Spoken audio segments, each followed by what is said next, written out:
the election. We were just all gathered here today, maybe a couple months ago for the 100-day celebration. It feels like last week, but time is flying. And so it's up to us to make the most of the next 4.5 weeks, because we have a little ways to go. Many of you have remarked to us that your phone is ringing off the hook. I'm going to say, answer your phone. Answer your phone. It may be us or it may be someone calling, wondering how you're feeling about the election. And either way, we need to talk with you. And we need to make sure that you all are letting folks know what's going on here. Because as folks recognize that we can win, that enables us to do so. The buzz builds and more people want to join our team. And we are having unprecedented growth. Every weekend, we're touching thousands of people in our district on the doors, on the phone calls. And this weekend, I expect it to just grow even larger because we have this room here. So this is not just a party, right? We know that this afternoon, we're going to spend, as long as it doesn't rain, we'll be able to do some door knocking, do some phone banking, do some texting, and to connect with more and more of our voters. And so here's what I've been hearing. I've been hearing that people say, I didn't know there was an election on November 6th. And I say, oh, really? And they say, yes, I didn't know. And so then I'll say, well, have you seen the Ronner ads or JB's ads? And they say, oh, yes. And so what I take from that is that people don't know the opportunity that we have to flip this seat and make a change in the country, because so many people are not happy with what's going on in Washington. And we all know the level of representation or not that we've had for a long time, right? So we need to make sure that we're getting this message out, this opportunity out to all of our friends and all of our neighbors. So I've issued this challenge before. Own your cul-de-sac. Those 5 houses on either side of you that you know your neighbors best. Let's start out by talking with them. And then, ladies, I have another challenge. Call your girlfriends. Call your girlfriends. Pull out that old dusty phone book if you have one. Go through your phone and who you've been texting. Maybe your Facebook friends or your book club friends or your church friends or whoever. And make sure they're planning to vote, because early voting's already started. Who here's already early voted? Look at this room. Yes, excellent. For those of you who have not voted early yet, you can head to the county clerk's office. If you live here in Kane County, you can go to Geneva. It's really easy. You walk in, you're out in 5 minutes, you voted. You can vote at home, Tiffany and John organization.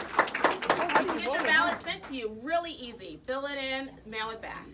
Or you can wait till November 6th. But why wait? Why wait? Especially if you don't want us to be calling you anymore. Don't wait. But seriously, thank you for all that you're doing. Please call your girlfriends. Please own your cul-de-sac. Please stay for the rest of the afternoon, because we have a lot of work to do. We have a small gap that we're trying to close. The polls have us either down by 3, down by 4, but we're in the sweet spot where we can win. But the only way that we win is if we go out and continue to dial up the intensity. This thing's not a given.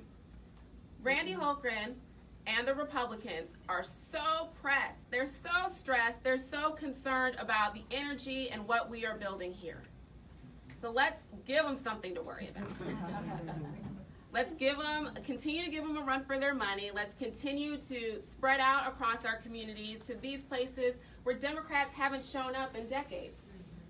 We want to talk to everyone. The only way we can do that is if you help us. So I know that some folks get a little nervous to do their door knocking. I get it.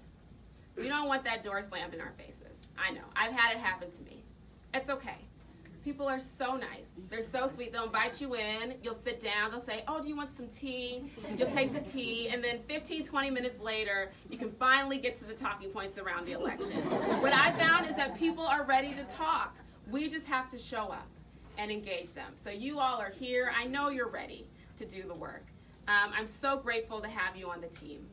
And together, in the next 31 days, we are going to flip this seat.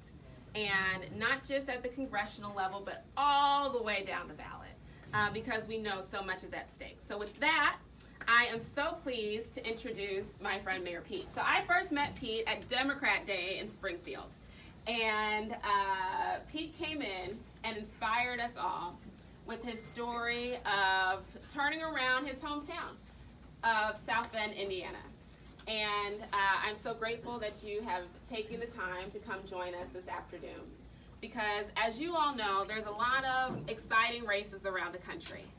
A lot of opportunities to make a change in what's going on in Washington. And Mayor Pete decided to come to Illinois to help us. So if we can welcome him very loudly, very rousingly, and say, thank you.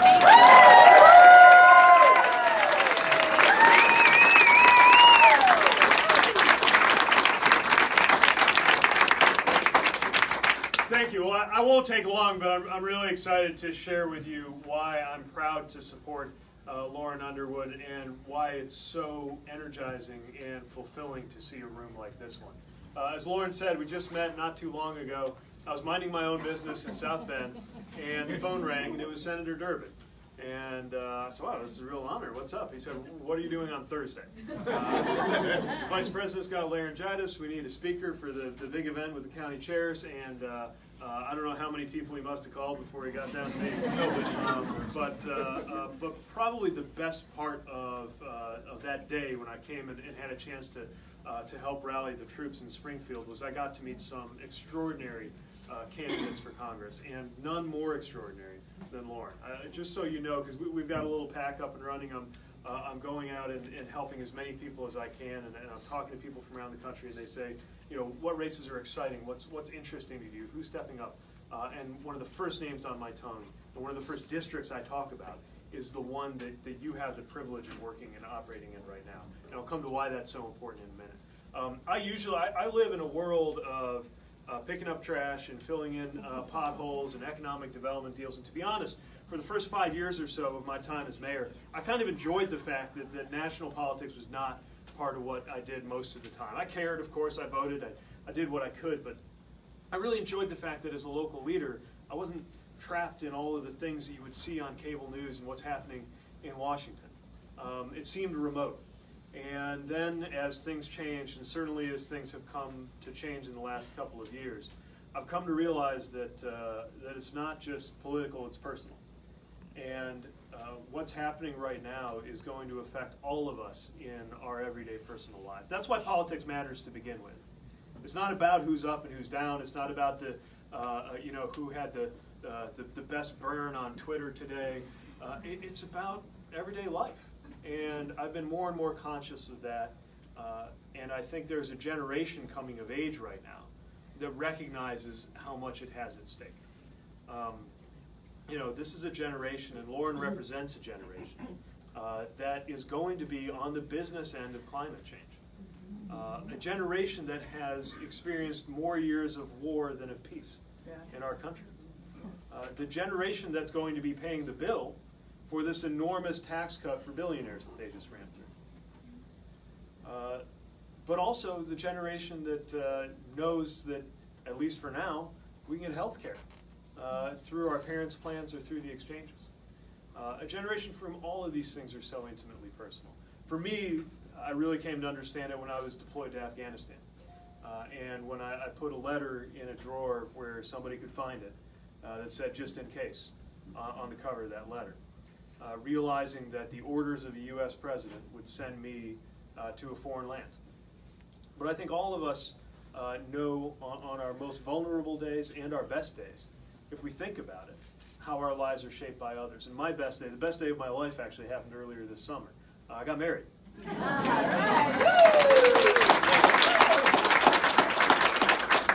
I married a true American hero. I'm pretty proud of my military service, but I married a 7th and 8th grade social studies teacher. Profiling courage. We're thinking about starting a family, but our family exists by the grace of a single vote on the U.S. Supreme Court.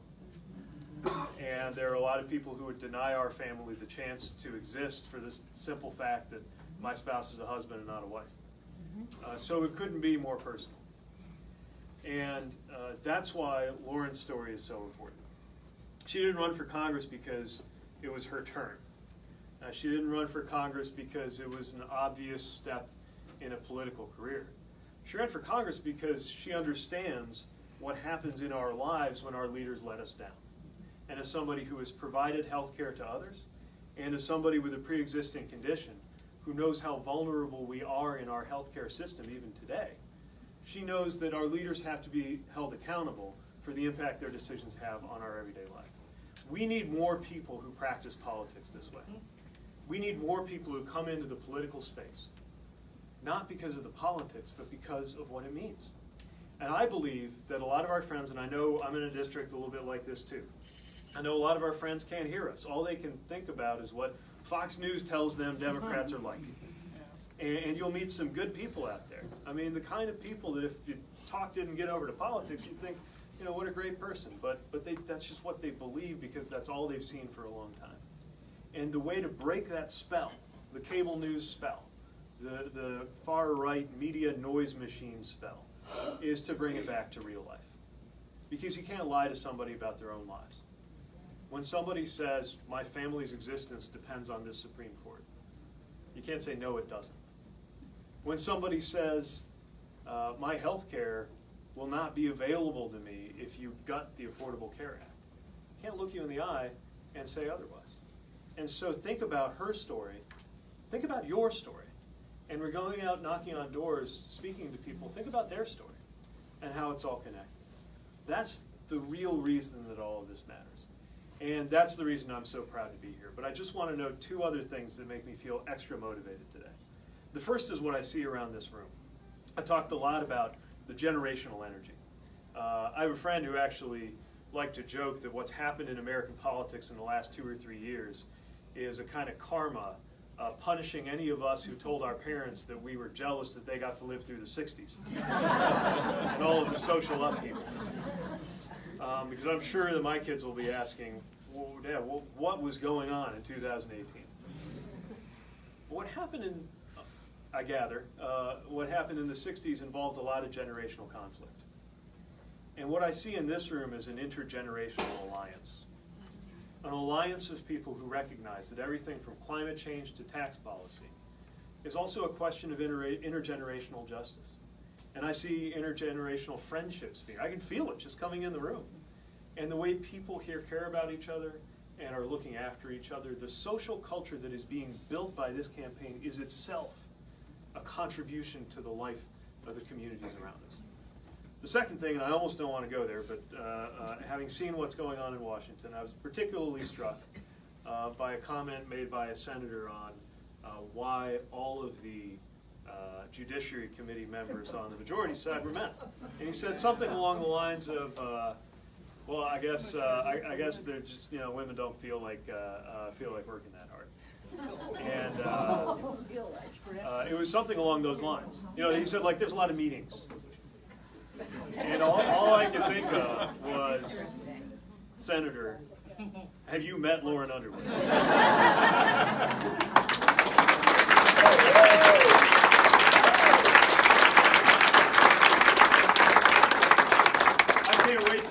On that senator's face when he sees her on the way to the Capitol gym when she's a United States Congresswoman. Yeah.